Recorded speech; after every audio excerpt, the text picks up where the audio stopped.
Pozdravljeni. Pregled dogajanja tega tedna začenjamo z nadomestnimi županskimi volitvami v Mariboru. Mariborčani so v nedeljo skoraj 53% glasov ob sicer rekordno slabi volilni udeležbi za novega župana izbrali neodvisnega kandidata dr. Andreja Fištravca. Na 4 izpraznjena mesta v mestnem svetu pa so izvolili 4 svetnike iz vrst socialnih demokratov. Dan po volitvah se do novega župana v večjih svetniških skupinah še niso opredelili. Po besedah novega mariborskega župana se bo ta najprej lotil odprave nove sistemizacije delovnih mest na občini, zamenjal bo direktorico mestne uprave, prevetril direktorje vseh občinskih uradov in sestavil ekipo ožjih sodelavcev. Ekipa nastaja. Sedaj imamo kakšnih 10 dni časa, dokler bom zasedel ta položaj, da bomo lahko ekipa dobro naredili.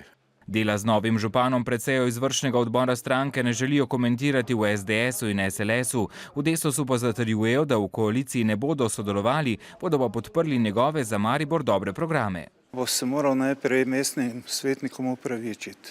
Mi smo bili vse od štale do gnoja, ki ga je treba ščistiti. Na dobro sodelovanje z novim županom in ostalimi svetniki računajo tudi 4 novo izvoljeni svetniki iz vrst socialnih demokratov. Se bo pojavila ena večja mera treznosti, kot je bila do zdaj, in da se bo pojavila v svetu tista naveza, ki bo želela sodelovati in delovati za dobro mesta. Sicer pa so nadomestne županske volitve v Mariboru postavile rekord v nizki udeležbi. Na volišče je prišla le slaba tretjina volivcev. Kar se volitev tiče, se izogibam. To je pač tak, ljudje ne zaupajo več, nič, niti sami sebi. Mestna volilna komisija je sicer zabeležila rekordno malo neveljavnih glasovnic za župana in rekordno veliko neveljavnih za svetnike. Dosti glasovnic je bilo enostavno prečrtano s pripisi, dosti vas imamo, gotovi ste in tako naprej. Danes sicer na mestni volilni komisiji potekajo še zadnja preverjanja volilnih rezultatov. Najkasneje v sredo bodo predstavili uradne podatke in jih predali vršilcu dolžnosti župana Milanu Miklu. Ta mora najkasneje v 20 dneh sklicati sejo mestnega sveta, na kateri bodo ustoličili nove svetnike in župana. Sedaj pa poglejmo, kdo je dr. Andrej Fištravec. Predaval je na Mariborski filozofski fakulteti, do nedavnega pa je bil zaposlen na Zavodu za šolstvo. V ospredje je stopil predvsem v zadnjih mesecih, ko so v Mariboru izbruhnili množični protesti.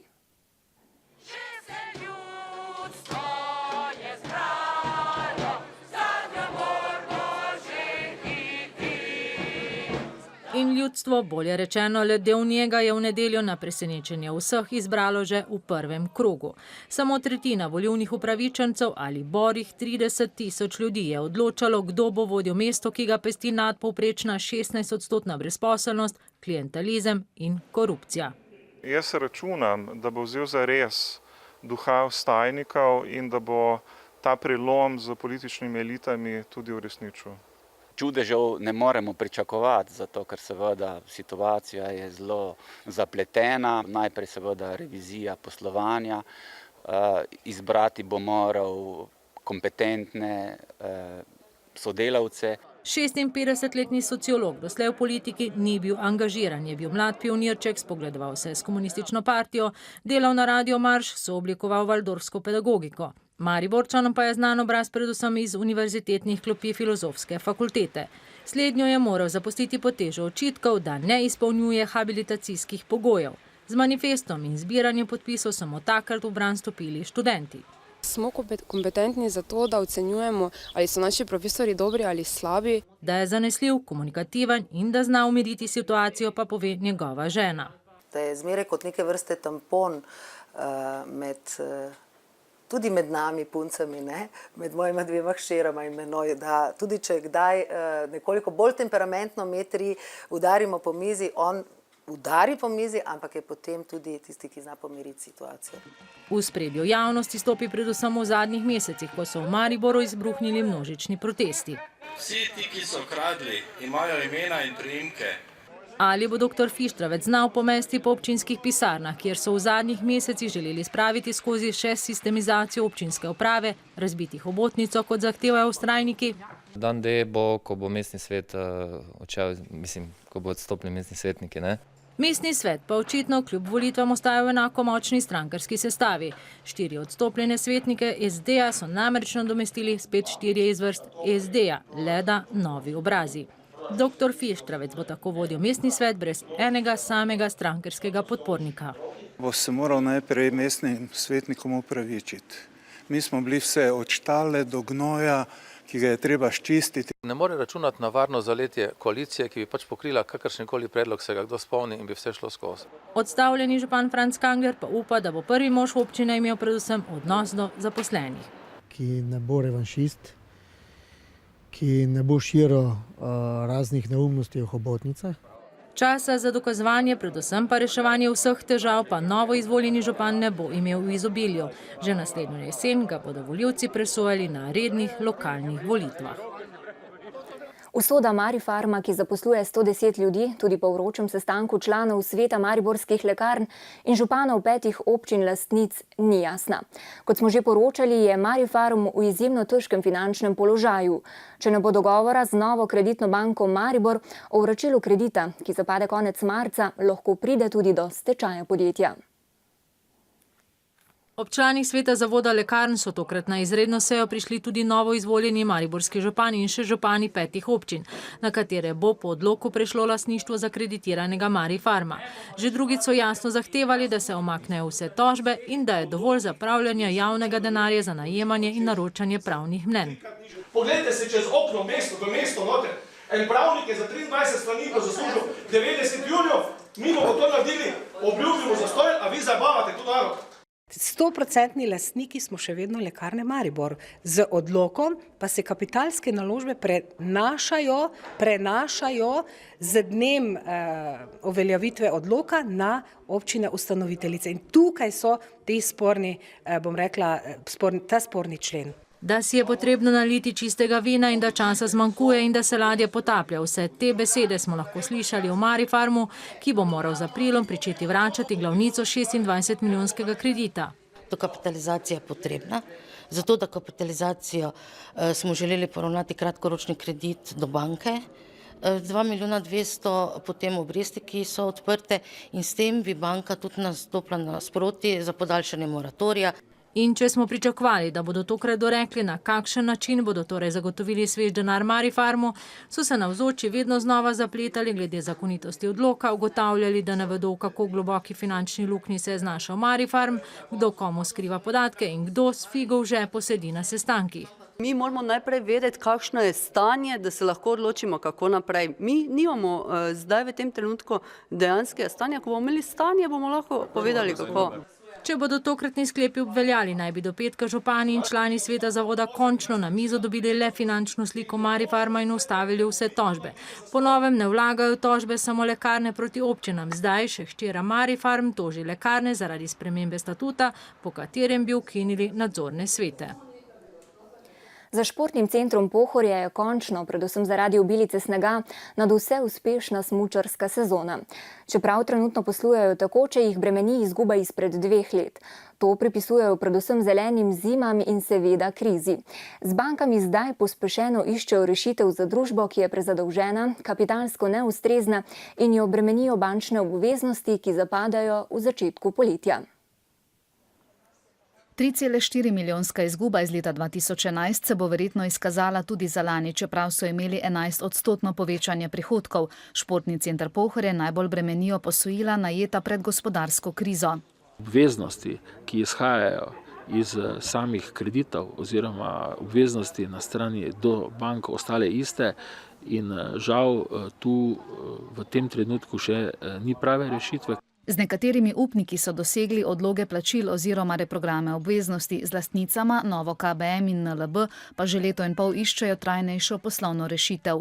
Ali bo šlo to za zaključek nekega iskanja nekega partnerja, nekega strateškega partnerja, ali bo šlo za organizacijsko delitev tudi podjetja na 2 dela. Časa je le do 1. junija, ko se izteče odlog plačil bankam. V igri je tudi dokapitalizacija oziroma sprememba lastniške strukture. Potrebujejo pa od 5 do 10 milijonov evrov svežega kapitala. Bodo pač sproženi vsi tisti postopki, ki so potrebni, da se formalno pravno te zadeve tudi speljajo in pripravijo družbo v takšno kondicijo, da se bo lahko konkretno, če hočete, tudi na trgu prodala. Ker s Termami Maribor že zdaj sodelujejo, še več tega si obetajo pri zelenem turizmu, se med možnimi kupci športnega centra Pohorje omenjajo tudi ruski lastniki term. Konec leta 2011 se je v mariborskem univerzitetnem kliničnem centru začela gradnja težko pričakovanega onkološkega oddelka. Za projekt, ki je ena večjih investicij bolnišnice, pa denar še ni v celoti zagotovljen, čeprav je pristojno ministrstvo letos zanj namenilo nadaljnjih 10 milijonov evrov. Zato v kliničnem centru še vedno prosijo za pomoč vse, ki bi lahko s prostovoljnimi prispevki podprli gradnjo. Takole sta novembra 2011 takratni zdravstveni minister Dorjan Marušič in direktor UKC-ja le podpisala pogodbo za začetek gradnje onkologije. Stroji so zabrneli, danes je stavba že pod streho. Tako da smo še vedno v terminskem planu, kar pomeni, da leta 2014 bi lahko nameščali obsevalne aparature, ki jih bomo pa financirali iz švicarskega sklada. Skupna vrednost tega je 5 milijonov evrov. Ali so ta sredstva za drago opremo tudi upravičena, so si Švicari pred dnevi prišli ogledati tudi sami. Pogledali so si prostore, izgradnjo, se pozanimali, kako je predvidena finančna konstrukcija iz slovenskega dela, se pravi iz vlade, in pa iz same izvedbe. In tudi, kar se tiče radioaktivnega materijala, tako da so bili zadovoljni z videnim. Dejansko je narediti bunker iz zelo, zelo debelih betonskih sten in poseben strop iz baritnega betona, ki je debel nekje 185 cm. Same stene so pa nekje med 2 metra in 2,20 metra. S tem se preprečuje izhod sevanja. Obiščemo center za pomoč onkološkim bolnikom. Jana Fink, ki je tudi sama prebolela raka, dela v njem kot prostovoljka že 16 leto. Ves ta čas spremlja boleče zgodbe o mučnih vožnjah rakavih bolnikov na obsevanje v Ljubljano. Že sama diagnoza ga pretrese. Kaj pa še, da moraš se iz ene ambulante v drugo, iz enega kraja v drugo prehajati. Veliko lažje je, ko jim lahko pove, da bodo že prihodnje leto v mariborski bolnišnici deležni celovitega zdravljenja. Po novembrskih poplavah, ki so močno prizadele občino Duplek, vreme tam še naprej povzroča številne preglavice. Zaradi močnega deževja v zadnjih dneh, obilnega snega po zimi in neurejenega odvajanja vode ob cesti, vsaj 10 ljudem v naselju Ciglence grozi še plaz. V naselju Ciglenci v občini Duplek plaz ogroža najmanj 5 hiš. Župan obljublja, da bo domačinom na pomoč poslal strokovnjake že jutri. Razpoke so namreč iz dneva v dan večje. Teh na steni, ki jih kaže gospod Tone, včeraj še ni bilo. To se je v eni noči dobesedno pojavilo. Kaj boste naredili zdaj? Ja, glejte, ne vem. Jaz mislim, da ta objekt samo se še da rušiti, pa nič druga. Ker če še pride 1-2 dni dež, mislim, da bo to šlo vse. Razmočena zemlja grozi, da mu bo odnesla prizidek. Zunanja stena je že počila in se odmika. Le streljaj stran nam sosed kaže, da ima zadnje dni dvorišče v 2 nivojih, pol se ga je udrlo že za pol metra in da z avtomobili sploh ne morejo več pred hišo. Vse to začelo plaziti, ne samo pri mene, pri sosedu, tu gor še 3 hiše naprej, tudi vse. To ni samo pri mene tukaj. Samo lahko čakamo, da se bo še kaj dalje zgodilo. Če ne bo kdo pomagal, kaj ne. Rob plazuje vse bližje njihovi hiši. Na gospodarskem poslopju pa je pritisk zemlje tako močan, da je zvilo železo v zidu. Še pri 3 sosedih imajo razpokane škarpe in udrtine v travi. Ogrožene prebivalce je že obiskal dupleški župan. Tukaj so ogrožene že kar 4 hiše in bi bilo potrebno skrajno resno jemati tudi to problematiko. V Ciglencah upajo, da pomoč ne bo prišla prepozno. V prihodnjih dneh je namreč spet napovedano deževje. Zdaj pa k slabim cestam, ki jih na mariborskem območju ne manjka. Tudi dober kilometer dolga cesta Rogoza-Miklavž, ki vodi skozi gozd, je po mnenju nekaterih ozka in nevarna za pešce in kolesarje. Cesto v upravljanju občin Hoče, Slivnica in Miklavž so sicer pred 8 leti obnovili. Mnoge pa moti tudi ozka cesta, ki vodi v skoke.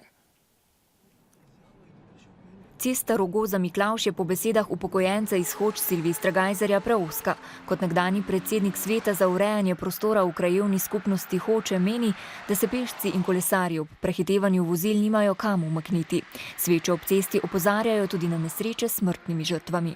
Moj osebni predlog je, ker me ljudi nenehno vlačijo za rokav in me opozarjajo, da bi se tu napravil robnik, najmanj 2,5 metra široki in samo makadamski, tako da pešci grejo varno po tem pločniku. Hitrost vožnje je omejena na 70 km/h. Do nesreč zato prihaja tudi zaradi neupoštevanja prometnih predpisov in neprilagojene hitrosti. Zasledujem že 2 leti predloge sveta Krajevne skupnosti Rogoza, ker niso umestili to med prioritetne naloge. S tem nima namena povedati, da ni potrebe tam po pločniku, seveda je, pa kolesarska steza, bilo bi zelo dobro, da bi bila, ne? Župan Merkuš še dodaja, da gre za dolgoročno nalogo. V občini Miklavž, ki je pristojna za manj kot tretjino te ceste, naj bi v prihodnjih letih uredili pločnik. Mi imamo načrtovano, ker bi se naj gradile ene hiše in ob tem mi imamo planirano tudi gradnjo pločnika. Prepričali smo se lahko, da je vsekakor preozka cesta, ki vodi v skoke. Tam se vozila ne morejo niti srečati. Mislim, da bi bilo treba res, ker je zelo ozko, tudi z vozički težko greš tam na sprehod, sploh ne moreš z otroci, ne? Tudi ljudje norijo, nimaš se kam umakniti, čim prej bi bilo treba nekaj narediti. Cesta bi naj bila lepa, široka, pa urejena, kakšen pločnik, če bi bil, to ne bilo slabo, ne? Če pa hočemo graditi pločnik, je pa potrebno na vsako stran minimalno 1,5 metra širitve ceste zaradi pločnika, smo v privatnih zemljiščih. Po besedah župana morajo zato najprej pridobiti dovoljenje občanov, saj bo potrebno tudi podiranje in postavljanje novih ograj ob cesti. Sedaj pa k prijetnejši temi. Učenci in dijaki so preizkusili na tekmovanju Mednarodni matematični kenguru. Znanje iz matematike je pri nas preverilo več kot 90 000 mladih tekmovalcev. Iste matematične naloge izbirnega tipa je hkrati reševalo okoli 6 milijonov šolarjev iz več kot 50 držav sveta. Naša ekipa je bila na mariborski osnovni šoli Leona Štuklja. Devetošolka Tara in osmošolec Jan imata matematiko rada. Tekmovanje kenguru iz matematike in logike pa še posebej, saj je vendarle nekoliko drugačno od siceršnjih ur matematike.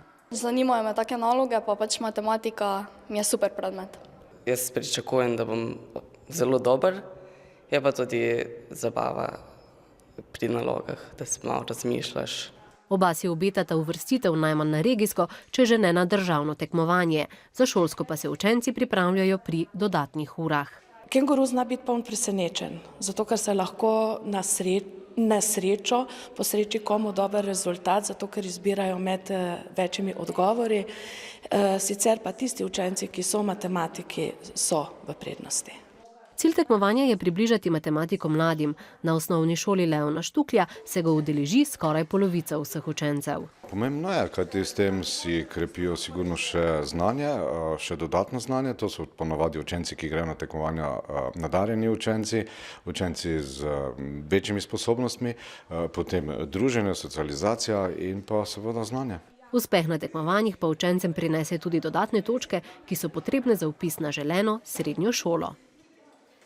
Ob 120. obletnici rojstva pesnika, prebavalca, publicista in bibliotekarja Janka Glazerja so v mariborskem Lutkovnem gledališču podelili najvišja občinska priznanja za kulturno-umetniške dosežke, Glazerjeve listine in Glazerjevo nagrado.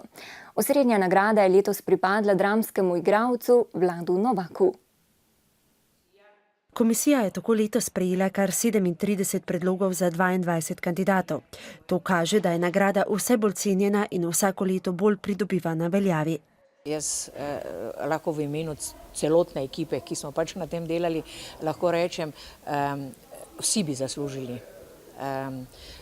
Neverjeten potencial je na tem področju Maribora in širše okolice. Prispele vloge so obravnavale različne strokovne komisije.